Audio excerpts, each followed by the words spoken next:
جب گلستان میں خون کی ضرورت پڑی، جب گلستان میں خون کی ضرورت پڑی، سب سے پہلے ہماری ہی گردن کٹی۔ جب گلستان میں خون کی ضرورت پڑی، سب سے پہلے ہماری ہی گردن کٹی۔ پھر بھی کہتے ہیں ہم سے یہ اہل چمن، یہ چمن ہے ہمارا تمہارا نہیں۔ کرام اور میرے عزیز بچوں، آج یوم جمہوریہ ہے۔ ہندوستان کی تاریخ میں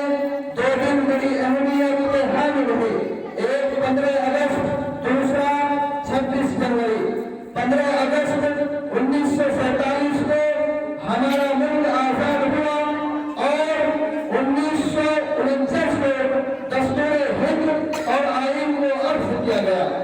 26 جنوری 1950 کو اس وطن عزیز کے آئین و قوانین کو نافذ کیا گیا، یعنی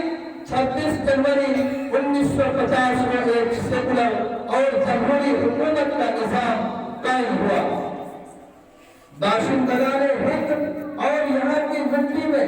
جنم لینے والا ہر فرد بشر، امیر و غریب، مسلم ہو یا عیسائی،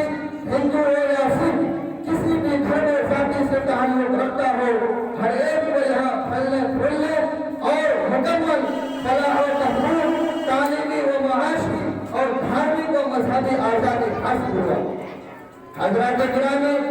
آج ہمارا ملک، ہمارا پیارا وطن ہندوستان فرحت و شادمانی، کامیابی و کامرانی،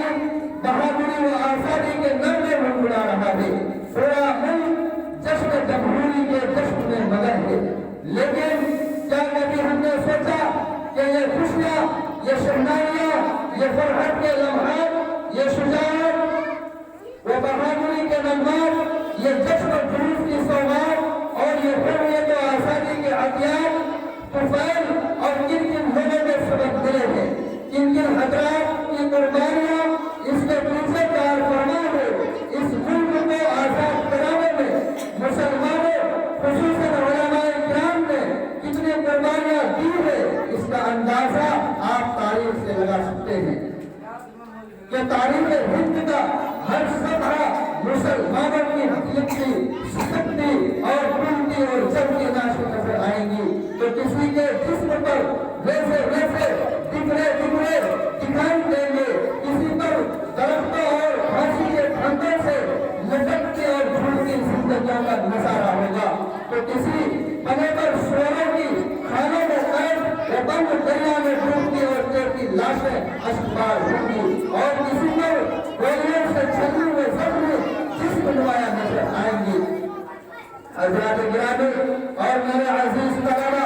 تاریخ کے اوراق کی ورق گردانی کیجئے، صفحات کو الٹ پلٹ کر دیکھئے، ہر ورق پر، ہر صفحہ پر ظلم و بربریت، وحشت و دہشت کی نئی داستان سراتا نظر آئے گا۔ اور زبان حال سے یہ کہتا ہوا آپ کی کانوں میں ایک صدا اور گونج پیدا کرے گا کہ توحید کی امانت سینوں میں ہے ہمارے،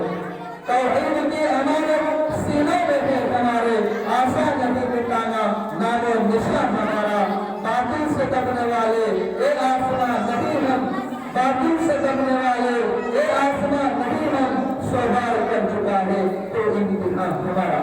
وما علینا الا البلاغ۔